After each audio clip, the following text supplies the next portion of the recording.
All right, I'm here with Sky Kogachi of Schism Design. He is the architect responsible for Oba Sushi and Sake restaurant.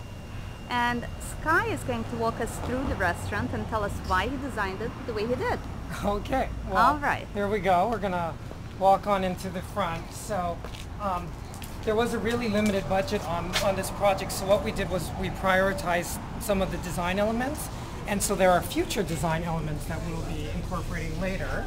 But what we mainly looked at was the original restaurant had a lot of wood paneling, wood screens, a lot of things that have built up over the years. And so when Kunchi bought the place, my job mostly was editing. So we took out a lot of stuff, made it open and airy. The ceilings used to be black.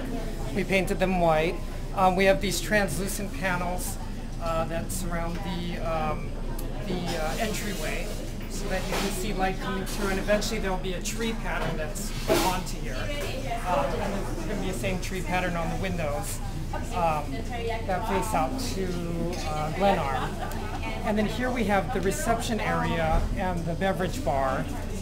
And there were two main portions to this place, this one and the sushi bar. And so I took a very opposing approach to each of them, making this side more solid but more dynamic. So what we have is we have the counter that comes up. It actually becomes a menu holder. It becomes a counter for the reception. Then it comes up and becomes the beverage bar. It goes up the wall and it comes around and then becomes storage cabinet, storage shelves on the other side. So you could kind of walk along this way.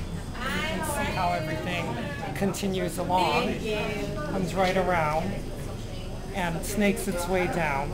So the idea behind this was to create a neighborhood type of feel where people feel comfortable to come in and watch TV, watch a Lakers game, and enjoy good company and service. Exactly. I mean, we weren't trying to make a Beverly Hills restaurant. We really wanted to keep a neighborhood feel, but Pasadena has a good tradition of supporting California-style architecture, including craftsman-style architecture.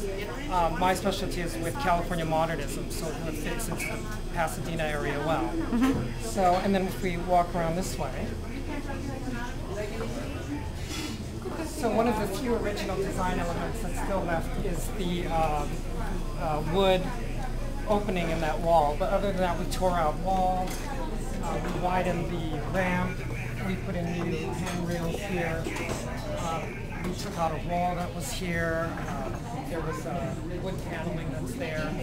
And here we have the sushi bar on this side. And I took a completely different approach with that.